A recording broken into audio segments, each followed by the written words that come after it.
Good afternoon. No, it's good morning. David Weegenaar here. Hi. I'm in a bit of a fun mood. I don't know. I might be. I'm not sure. It's 10:31 AM on my PC. And so, here's the Crusaders. Go Crusaders. Okay. Right, now just some postcards that I bought at the op shop the other day. Just some postcards I bought at the op shop the other day, and I'll try to read this one upside down. Some postcards I bought, or whatever they are, with real photos on them, you know, like done by an artist. This is a photographer. I found out on the internet it's a photographer. So I bought them for like, I don't know, 50 cents for about 10 or something like that. They just, the Salvation Army in Sydenham, which is a really good store. And they got a wee little jumble sale thing going on, or just sort of like, let's get rid of this stuff out the back. And it's really, really good. Anyway, so here you go. Here is, and I'll try to read it upside down. And it's the 30th of May today, okay, so 2017. This is Diamond Harbour. That's across from Littleton in Christchurch. So Littleton is over the hills, and we've got the port of Littleton, and that's that. Okay, that's Diamond Harbour. This is, where is that? That is the Christchurch Botanic Gardens in Christchurch, of course, New Zealand. So it's pretty cool, eh? And then what else have I got here for you to have a look at? So I'm going to show you them all, and then I'm going to get on with the chess. This is Diamond Harbour again. Well, that for a view, you know. You can make some great photography there. So anyway, that's Diamond Harbour, Banks Peninsula. This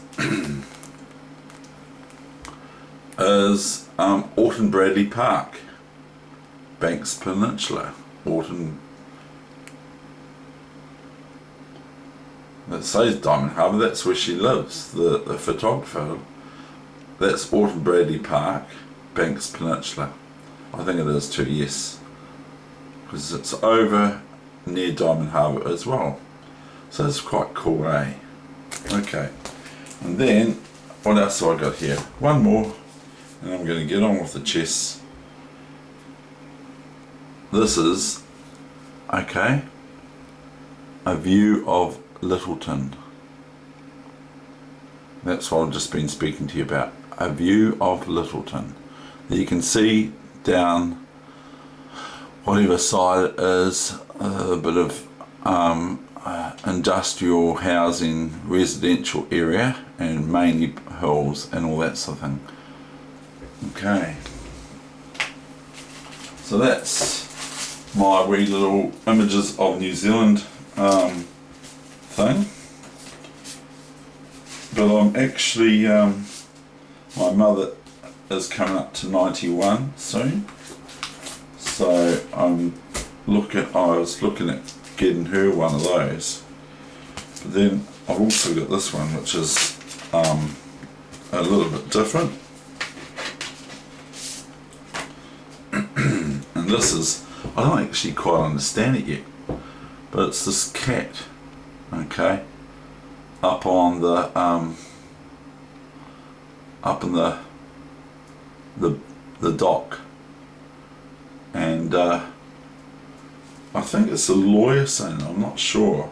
It's out of the New Yorker cartoons.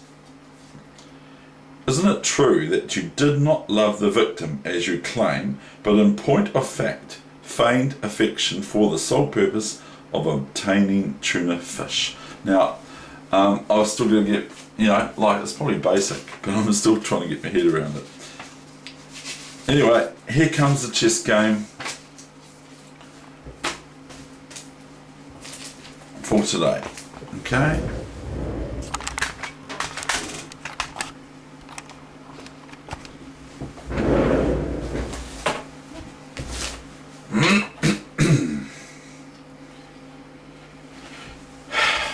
Now, is it David Weegenaar? It's a Sicilian defence.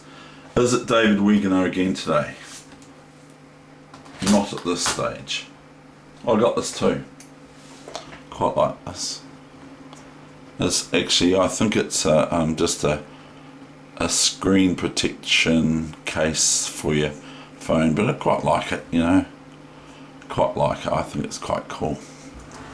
Okay, here comes the chess. That's what we're doing, isn't it? Chess.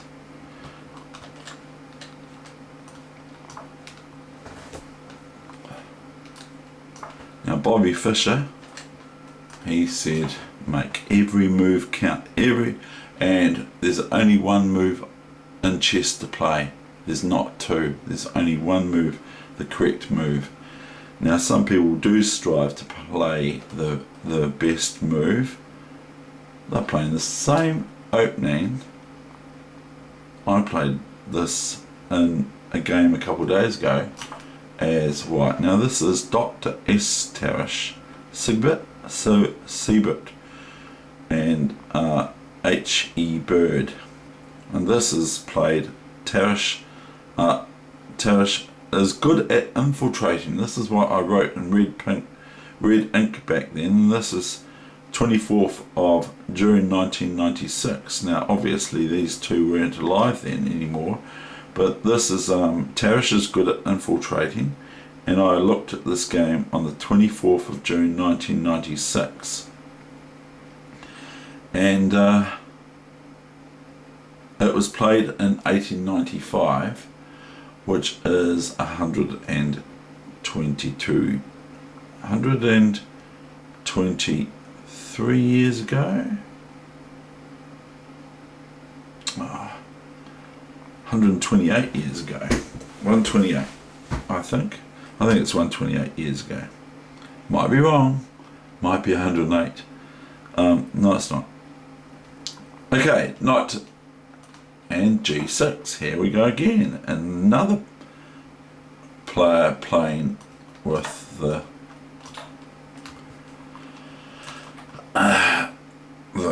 this is very, very popular back then to play your bishop to G7, which is called the dragon, or hyper dragon, or whatever. It's got a few names. So black's just threatening knight takes or bishop takes now, so white has to be careful, has to do something about it. So they go bishop E3, defend it.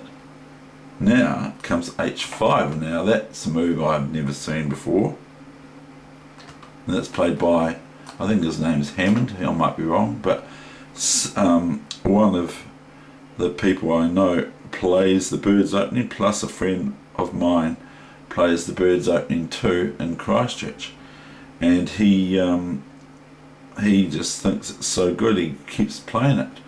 And there's a couple of lines, and the bird's opening is one move on move one F4,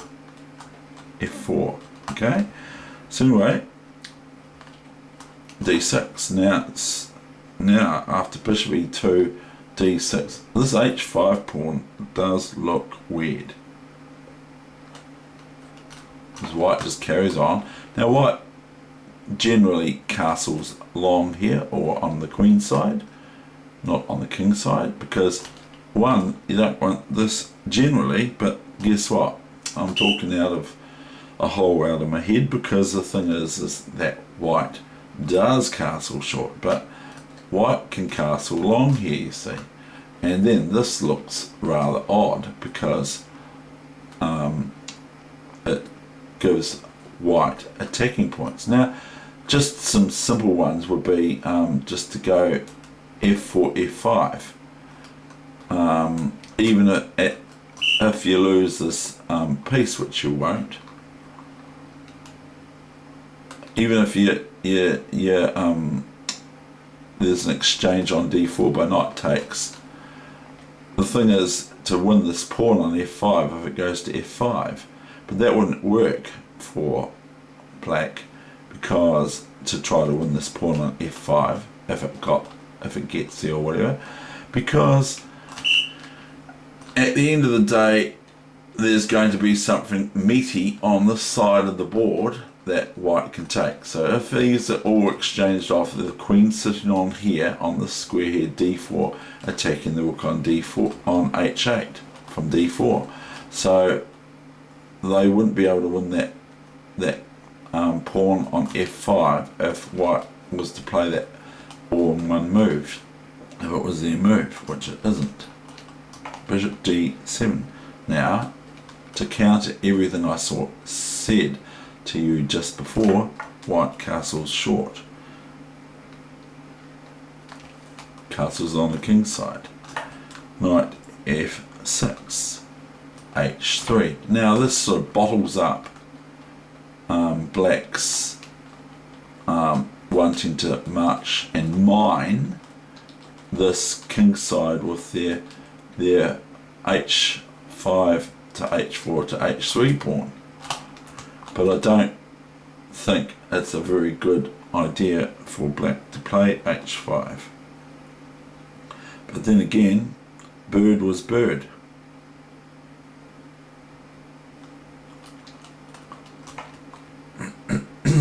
Queen c8, f5. See, this is what I see as a target, is here, and to weaken this square or even pawn here,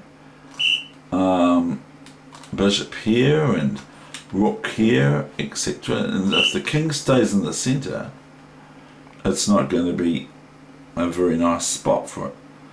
So now that I mentioned the king moves here. Then this queen's rook comes to d1, not to e1 as I've just said. It goes to d1. Pawn to h4. h4. Knight takes knight. I can remember this game.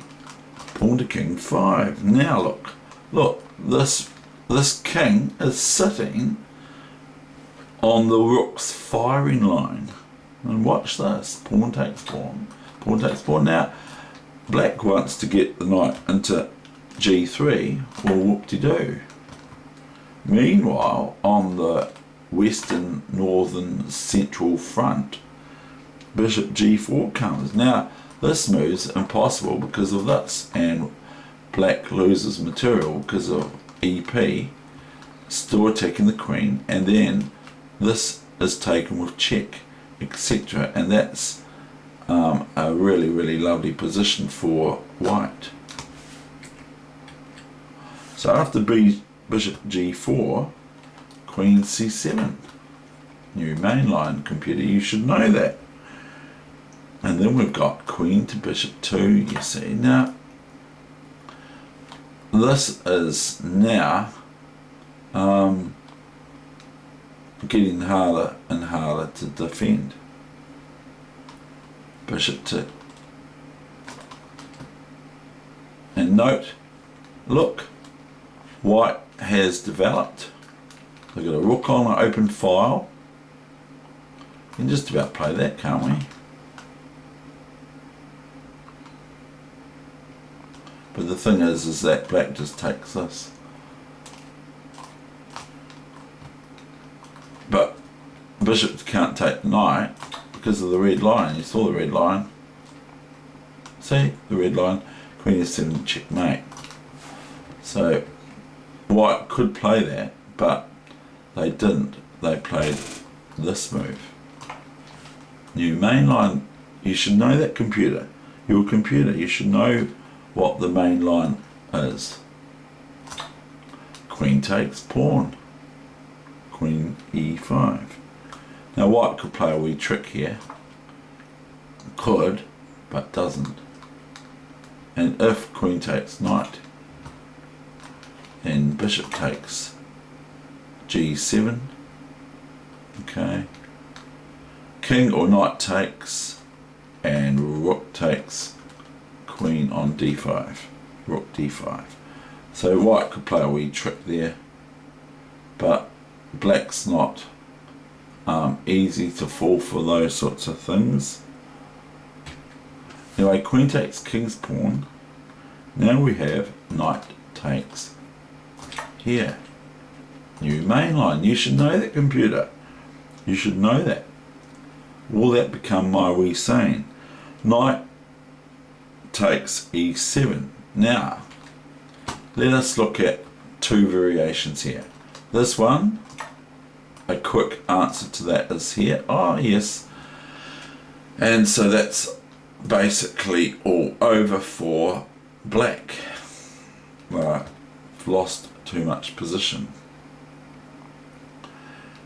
And even if there was a knight here, and white doesn't lose their bishop to queen c5 and bishop d4 check, even though the rook's defend it, because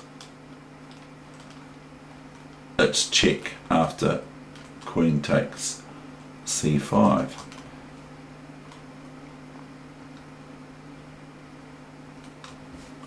So let us look at the other line, which is if the king takes this knight, that's actually threatening this, by the way. White is threatening knight g6 check, and the pawn can't take the knight back because it's check with the queen on to f8, it's king on f8. So white's actually threatening knight g6 and knight takes queen.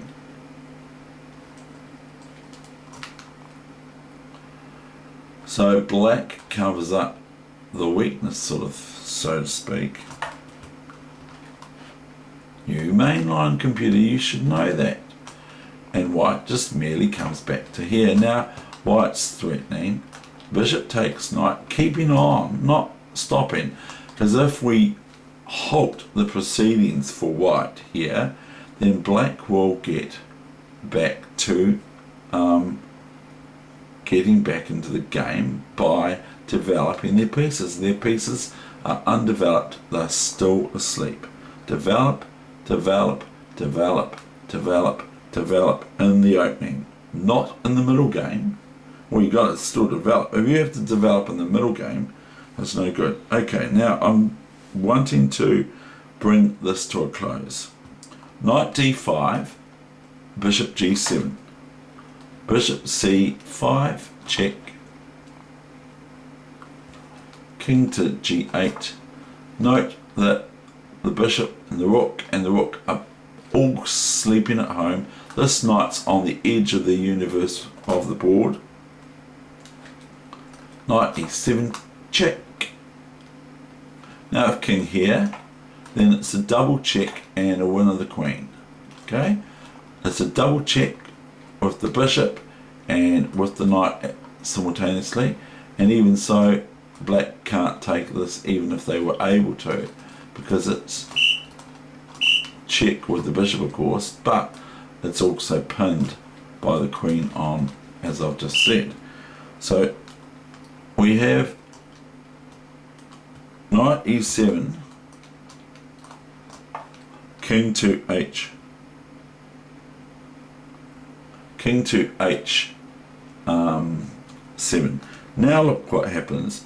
White now brings their knight into play. Now I love the games of Tarish. Rook d5, knight g3. A what? A what? A what? How can he do that? You might say. Well, let's have a look at this. Queen here. Let's say the queen retreats back here. It can't retreat back here. Can, but that's not very good. There's rook takes h5. Is it? Rook h5 check.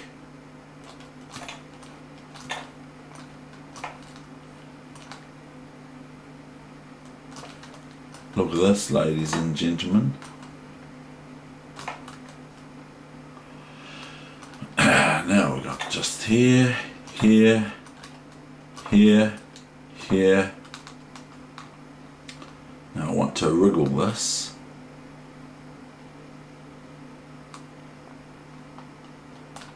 we'll just go here. King takes, queen here, rook check here.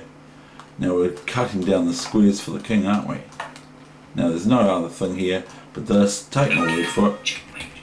Okay, take my word for it, or the computer's word for it. So black, after rook d5, leaves their queen on there. Now the other line is if here, then chop,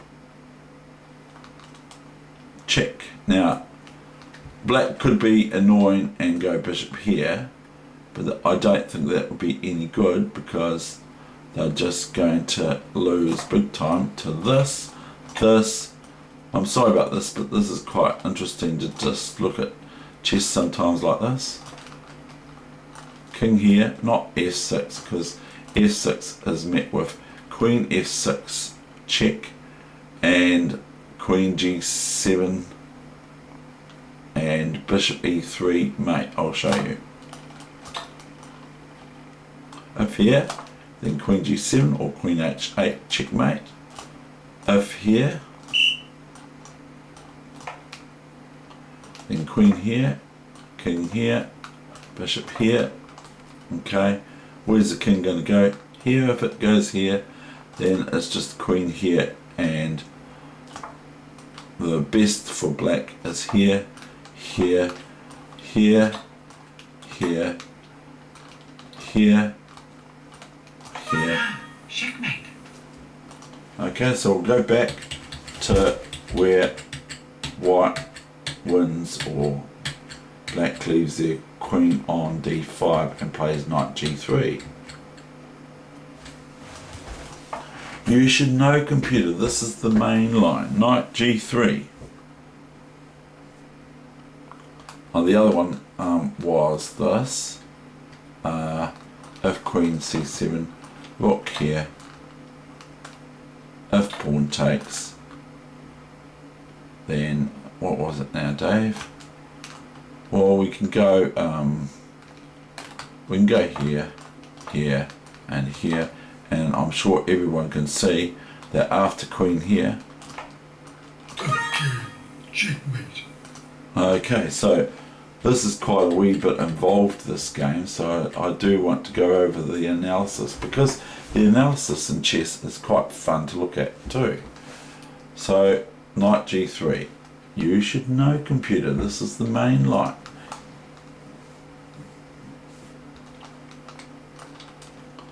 So off comes the queen's head.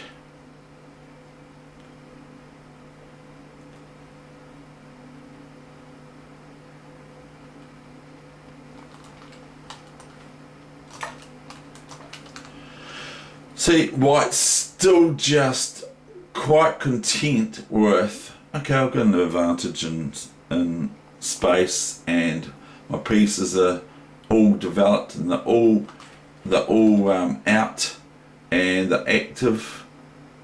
One's on e7, one's on c5, one's on g4, and a rook on e1, queen f2, and even the king looks active. Not really, I'm just joking. So anyway, rook e1, it's hidden the bishop, you see. No relenting. There's no relenting. No relenting. Nothing at all of relenting. Rook e1, bishop b2. A pawn grab.